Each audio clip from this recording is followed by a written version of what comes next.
오늘의 주요 뉴스입니다. 감시의 눈길을 피해 몰래 영업을 하던 노래 주점이 적발됐는데 해당 주점은 지난주 이미 적발됐던 것으로 드러났습니다. 행정명령을 위반해도 벌금만 내면 된다는 점을 노린 것으로 보입니다. 부산과 경남 일대를 돌며 고의로 교통사고를 낸 뒤 보험금을 가로챈 일당이 경찰에 붙잡혔습니다. 여름철 노후 건물과 빈집이 많은 원도심 주민들의 해충을 없애달라는 민원이 쏟아지면서 중구가 모기와의 전쟁을 선포하고 집중 방역을 시작했습니다. 30일 부산의 코로나 추가 확진은 75명으로 해운대의 한 백화점에서 집단 감염이 발생했습니다. 30일까지 직원 4명이 추가 확진됐습니다.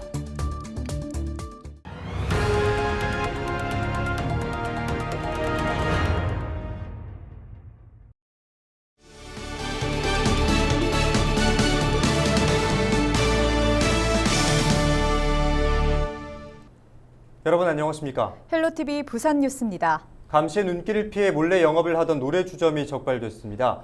그런데 해당 주점은 지난주에 이미 적발됐던 것으로 드러났습니다. 행정명령을 위반해도 벌금만 내면 된다는 점을 노려 또다시 불법 영업한 것으로 보이는데요. 이제는 강화된 감염병 방법에 따라 형사처벌 대상이 됩니다. 보도에 차선영 기자입니다. 건물 외벽에 설치된 계단을 올라가는 경찰. 쪽문을 열자 한 무리의 사람들이 의자에 앉아있고 테이블에는 술병 등이 놔둔 겁니다. 정문에서도 경찰이 내부로 진입합니다. 나고.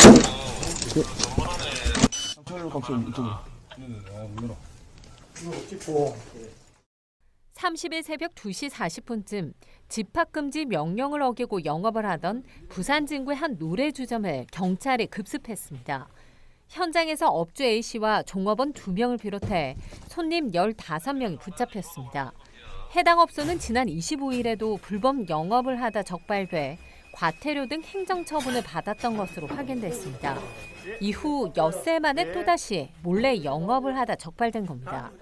집합금지명령 위반 시 벌금만 내면 된다는 점을 노려 영업을 한 것으로 보입니다.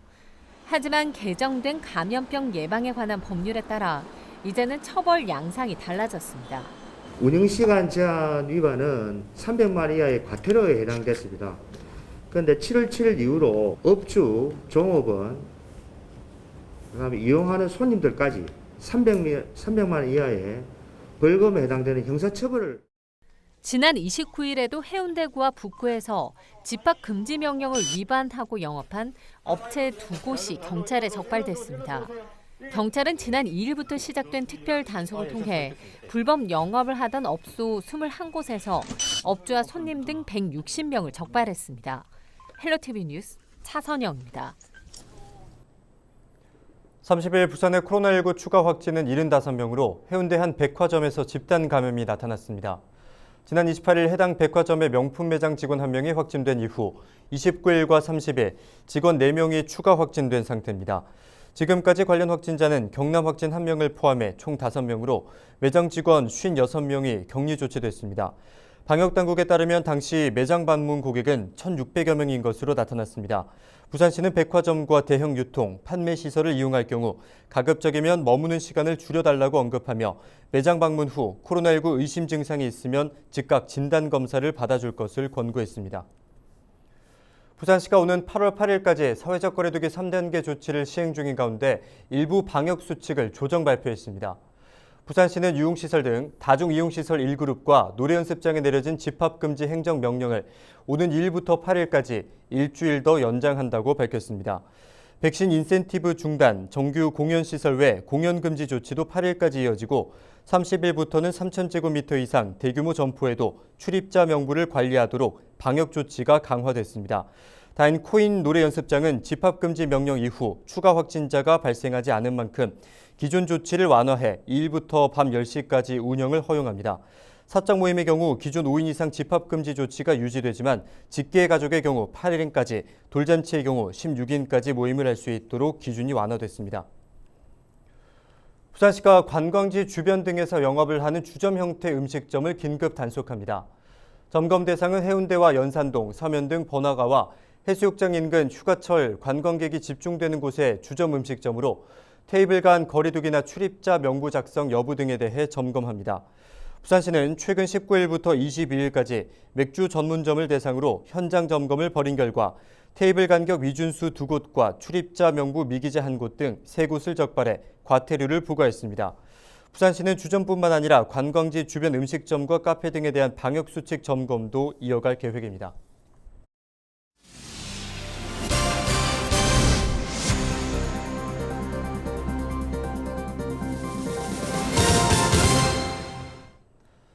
고의로 교통사고를 낸 뒤 수억 원의 보험금을 가로챈 일당이 경찰에 붙잡혔습니다.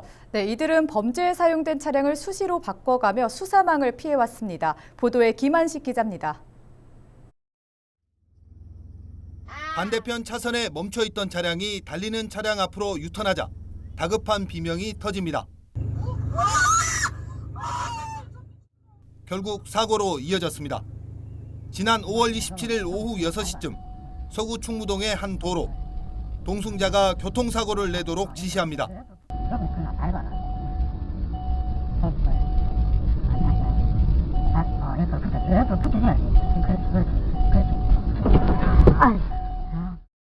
부산과 경남 일대를 돌며 고의 교통사고를 낸 뒤 보험금을 가로챈 일당 8명이 경찰에 붙잡혔습니다. 지난 2017년부터 4년여 동안 이들이 낸 사고는 모두 45차례. 보험사로부터 2억 2천만 원을 가로챈 혐의를 받고 있습니다. 주범 A씨는 친구와 애인, 교도소에서 만난 후배 등 7명을 끌어들였습니다. 이들은 교통법규를 위반한 차량을 범행 대상으로 삼았습니다. 제가 경찰에 접수를 하면은 자기는 저는 저보고는 신호위반이라 하면서 접수하면은 나 신호위반으로 신고할 테다. 그러면 추가 벌금도 낼 거다. 그렇게 얘기를 하더라고요. 경찰은 검거된 일당 8명을 불구속 상태에서 조사했습니다. 하지만 조사를 진행하던 중 주범 A씨를 구속했습니다. 경찰의 입건 조사를 받았으나 그 이후에도 조사 이후에도 5회에 걸쳐 또 2천만 원에 이르는 보험사기 범행을 하여 반복된 범행으로 인해 가지고 구속하게 되었습니다. 금융감독원 자료에 따르면 지난해 전체 보험사기 적발 금액은 9천억 원 상당. 이 가운데 자동차 보험 사기는 전체 42%, 3,800여억 원에 이르는 것으로 조사됐습니다. 경찰은 교통사고 가해자가 된 경우에도 보험 사기가 의심되면 즉시 신고하거나 블랙박스 영상을 보관해 줄 것을 당부했습니다. 헬로티비 뉴스 김한식입니다. 여름철 도심 곳곳에 등장하는 불청객은 모기와 같은 해충입니다. 특히 노후 건물과 빈집이 많은 원도심 주택가에서는 해충을 없애달라는 주민들의 민원이 쏟아지고 있는데요. 네, 중구가 모기와의 전쟁을 선포하고 집중 방역을 시작했습니다. 구청장의 주민들까지 가세한 방역 현장에 안수민 기자가 다녀왔습니다. 부산 중구 주택가입니다. 버려진 스티로폼 박스에 물이 고여 있는데 안을 들여다봤더니 모기 유충이 가득합니다. 그 주변으로는 모기도 쉽게 목격됩니다. 특히 주택가 사이 사람이 살지 않는 빈집은 해충들의 주요 서식지가 됐습니다. 구청에는 여름만 되면 모기와 같은 해충을 없애달라는 민원이 쏟아집니다. 모기도 많이 생기고 또 모기와 유사한 깔따구가 또 많이 발생합니다. 하수구나 지방으로 모기가 많이 들어온다. 이런 민이 많이 들어오는데 피해를 막기 위해 지자체는 모기와의 전쟁을 선포했습니다. 중구는 보건소 해충 방역 전담 인력을 늘리고 주민 방역단과 함께 주 5일 정기적인 해충 방역을 실시합니다. 방역 장소는 정화조나 하수구와 같은 유충 모기 서식지 6,700곳을 비롯해 주택가의 주요 모기 서식지입니다. 보건소와 동주민센터에는 해충 피해 신고가 들어오면 즉시 출동하는 방역 전담 민원 창구가 설치됐습니다. 다니는 곳곳마다 우리 주민들이 이 모기를 완전히 좀 박멸을 시켜주라. 그래서 문화관광도시인데 중구가 좁은 면적에 이거를 박멸을 못하면 안 되겠다 싶어서 우리 중구가 모기 없고 코로나 없는 청정지역으로 만드는데 모든 열과 성을 우리 구청장을 중심으로 해서 우리 공무원들 전체가 2달간은 방역 체제를 돌입하겠다는 말씀. 중구는 오는 9월까지 해충 번식이 활발할 것으로 보고 집중적인 방역 활동을 이어갈 계획입니다. 헬로티비 뉴스 안수민입니다. 30일 새벽 1시쯤 해운대구의 한 4층 주택 2층에서 불이 났습니다. 불이 나자 3층에 살던 70대 A씨가 2층에 살던 B씨를 구조해 빠져나왔습니다. 이 과정에서 B씨가 연기를 흡입해 병원으로 이송됐고 소방서 추산 300만 원 상당의 재산 피해가 발생했습니다. 소방당국은 냉장고 주변에서 최초 불이 시작된 것으로 보고 정확한 화재 원인을 조사하고 있습니다. 지난 6월 부산의 소비량은 지난해 같은 달보다 7.7% 증가한 데 반해 생산 동향은 제자리 걸음이었습니다. 동남지방통계청이 30일 발표한 산업활동 동향을 보면 소비의 경우 지난해 같은 달보다 백화점 11.1%, 대형마트 3% 증가해 평균 7.7%가 늘었습니다. 통계청은 보복 소비의 영향으로 소비가 진작된 것으로 보고 있습니다. 반면 생산 부문에는 자동차 18.2%, 고무와 플라스틱이 34.6% 큰 폭 상승했지만 기계 장비가 21.7% 감소하고 전기 가스 기업이 9.1% 감소하며 지난해 같은 달과 같은 수준을 기록했습니다. 연일 폭염특보가 이어지고 있습니다. 너나 할 것 없이 양산으로 햇빛을 가리거나 손선풍기, 부채를 들고 다니는 모습인데요. 네, 뜨거운 햇볕에 끓어오르는 도심의 모습 영상기획으로 구성해봤습니다.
다음 소식입니다. 해운대경찰서와 해운대구의회, 법무부 제14기 저스티스 서포터스 부스티스 팀이 30일 해운대 해수욕장 일대에서 해수욕장 내 불법 촬영 금지 캠페인을 벌였습니다. 14기 저스티스 서포터스 부스티스 팀은 지난 1일 개장한 해수욕장에서 증가하는 불법 촬영 범죄에 대한 경각심을 알리기 위해 해내 불금 캠페인을 진행하게 됐다고 밝혔습니다. 이날 캠페인은 해수욕장 내 불법 촬영 금지라는 문구가 적힌 현수막을 드론에 부착해 많은 관광객들이 볼 수 있도록 하고 개정된 불법 촬영 금지법의 내용을 자외선 차단제에 부착해 시민들에게 배부했습니다. 한편 이번 캠페인을 진행한 법무부 저스티스 서포터스는 법과 질서를 지키는 문화를 알리고 실천하는 법무부 자원봉사단입니다. 네, 부산지방기상청은 7월 들어 부산의 열대야 발생 일수가 15일을 기록했다고 밝혔습니다. 7월 1일부터 30일까지 밤 최저 기온이 25도를 웃돈 날이 절반 이상을 차지한 겁니다. 기상청은 당분간 이 같은 폭염이 지속되고 대도시 해안 지역에서는 열대야도 이어질 수 있다며 폭염 피해에 대비할 것을 당부했습니다.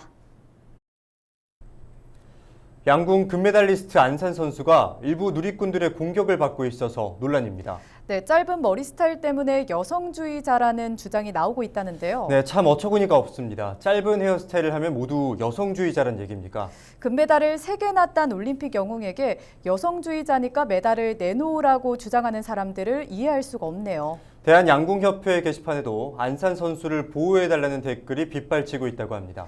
네, 더 이상 이런 소모적인 논쟁은 없었으면 좋겠습니다. 이상으로 뉴스 마칩니다. 감사합니다.